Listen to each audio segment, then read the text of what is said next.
Hello everyone. हम carb lithium यौगिकों की रासायनिक अभिक्रियाएं देख रहे थे। कुछ अभिक्रियाएं हम देख चुके थे और कुछ अभिक्रियाओं की बात अब हम करते हैं। एल्किल लिथियम डाइफेनिल एथिलीन जैसे यौगिकों के साथ रंगीन आयनिक यौगोत्पाद बनाते हैं। डाइफेनिल डबल रिंग, ये डाइफेनिल हो गया अपने पास, और ये संयुक्त हो जाएगा एथिलीन से, तो इसको बोलेंगे अपन डाइफेनिल एथिलीन। और इसकी क्रिया अपन जैसे ब्यूटिल लिथियम से कराते C4H9Li, तो Ac माइनस का है जिससे Li प्लस का जुड़ जाएगा, और CH2 से C4H9 जुड़ जाएगा, डबल का सिंगल हो जाएगा, तो ये कलर्ड योगात्मक यौगिक हो जाएगा। इस प्रकार से C माइनस और इस पर Li प्लस, डबल का सिंगल, और ये CH2 पे C4H9 N butyl normal butyl श्रृंखला, तो ये एक रंगीन यौगोत्पाद है, रंगीन आयनिक यौगिक यानी यौगोत्पाद। तो इस प्रकार से ये जो एल्किल लिथियम होते हैं डाइफेनिल एथिलीन के साथ क्रिया करके रंगीन आयनिक यौगोत्पाद या यौगिकों का निर्माण करते हैं। इसके बाद अपन बात करते हैं आणविक हैलाइड, अधातुओं के हैलाइड। तो एल्किल लिथियम आणविक हैलाइडों के साथ अभिक्रिया करके एल्किल समूह का स्थानांतरण कर देते हैं, ट्रांसफर। जैसे C4H9Li, ये आपका एल्किल लिथियम हो गया, और आणविक हैलाइड में अपन BCl3 ले लेंगे, तो इसका एल्किल समूह इधर आ जाएगा और इसका लिथियम इधर, क्लोराइड इधर आ जाएगा। तो जो C4H9 है वो आपके बोरोन के साथ आ जाएगा, तो C4H9 होल थ्राइस B, और लिथियम 3 के साथ 3 क्लोराइड यानी कि 3LiCl। तो लिथियम ने अपना एल्किल समूह आणविक हैलाइड के धनात्मक या कम विद्युत ऋणी परमाणु के पास ट्रांसफर कर दिया। इस प्रकार से ये आणविक हैलाइडों के साथ क्रिया करके अपने एल्किल समूह का स्थानांतरण कर देते हैं। अब एक होता है tetramethyl ethylene diamine, ethylene diamine यानी कि C≡C एथिलीन, और इस पर दोनों तरफ NH2 डाइएमीन, तो इसके दोनों हाइड्रोजन हटाकर अपन यहाँ मेथिल मेथिल डाल देते हैं, और इसके भी दोनों हाइड्रोजन हटाकर अपन यहाँ भी मेथिल मेथिल डाल देते हैं, तो टेट्रामेथिल एथिलीन डाइएमीन। अब इतने बड़े सूत्र को नहीं लिखकर अपनी इसकी शॉर्ट फॉर्म बना देते हैं TMED। तो एल्किल लिथियम इस TMED यानी कि टेट्रामेथिल एथिलीन डाइएमीन के साथ योगात्मक यौगिक बनाता है। ये योगात्मक यौगिक बेंजीन की उपस्थिति में एथिलीन के साथ क्रिया करके बहुलक का निर्माण करता है। जैसे देखो, ये T आपका C4H9Li एल्किल लिथियम TMED के साथ क्रिया करेगा टेट्रामेथिल एथिलीन डाइएमीन के साथ, तो एक यौगोत्पाद बनेगा C4H9Li.TMED। अब ये बेंजीन से क्रिया करेगा C4H9Li.TMED प्लस C6H6, तो ये C4H9 इधर आ जाएगा, और C6H6 में से एक हाइड्रोजन लेकर C4H10 यानी नॉर्मल ब्यूटेन के रूप में बाहर निकल जाएगा।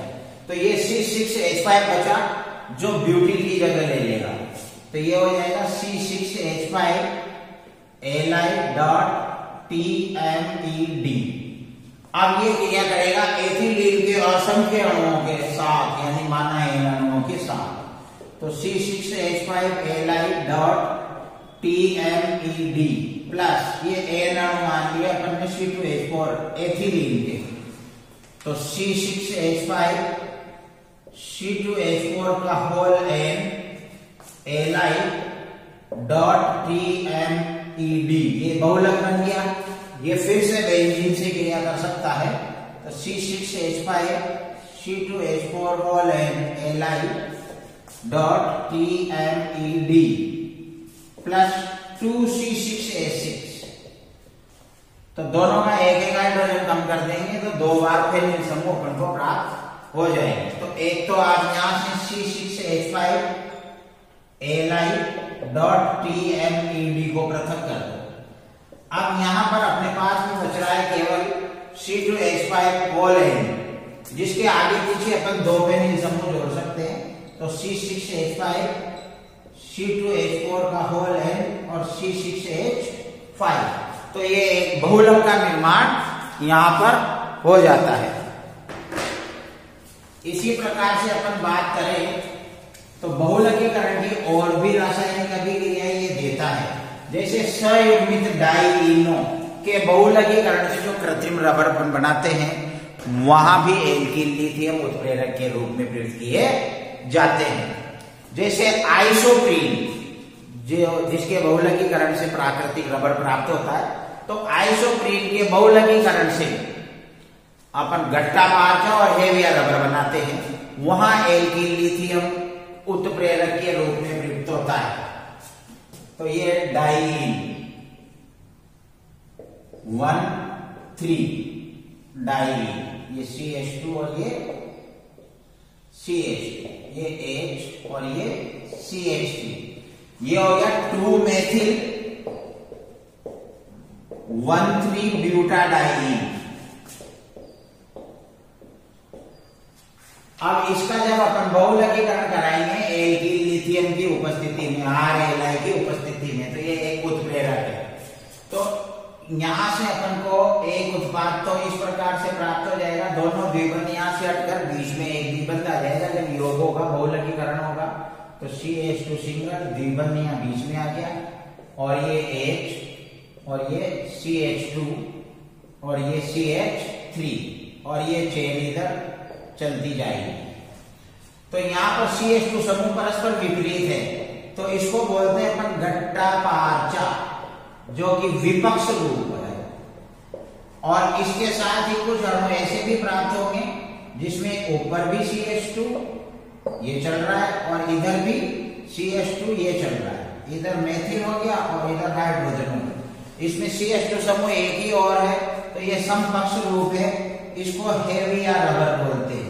तो हेविया रबर ये समपक्ष है।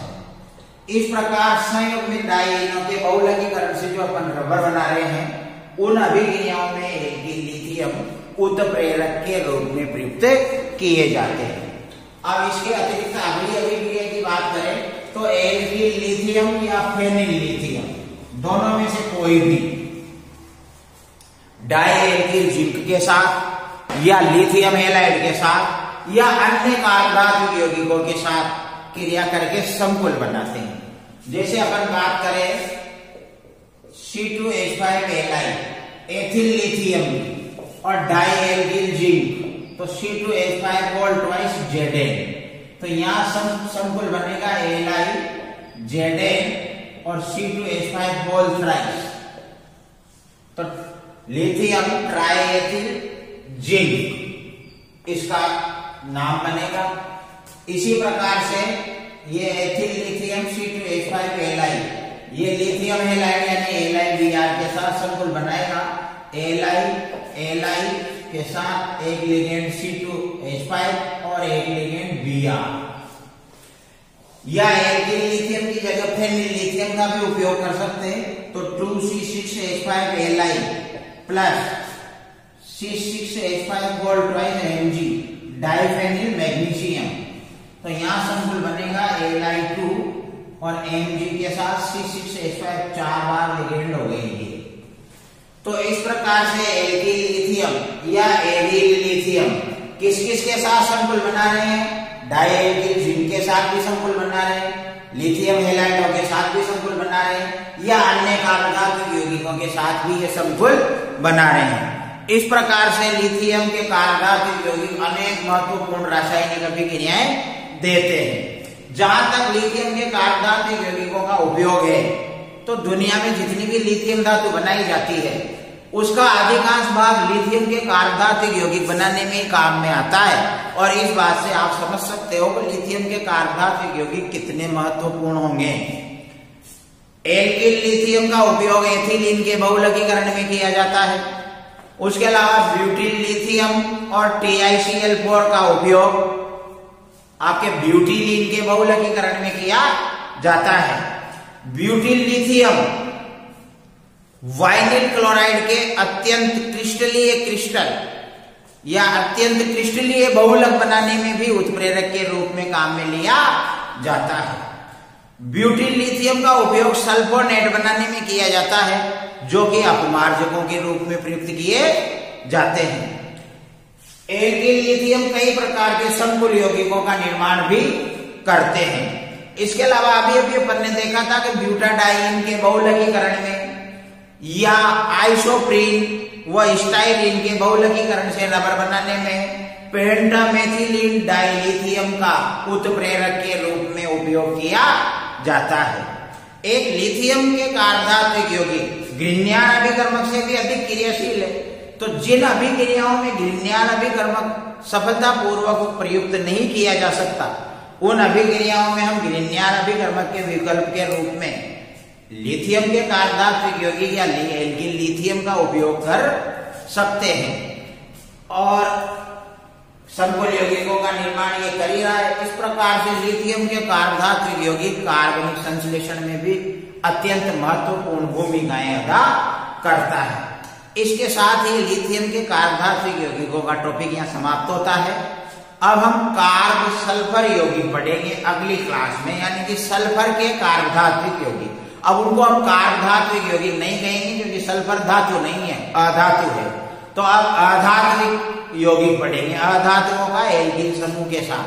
तो कार्ब धात्विक नहीं कह के उनको कहेंगे कार्ब सल्फर यौगिक, जो एक नया लेसन है लेकिन इसी यूनिट का है, अगली क्लास में।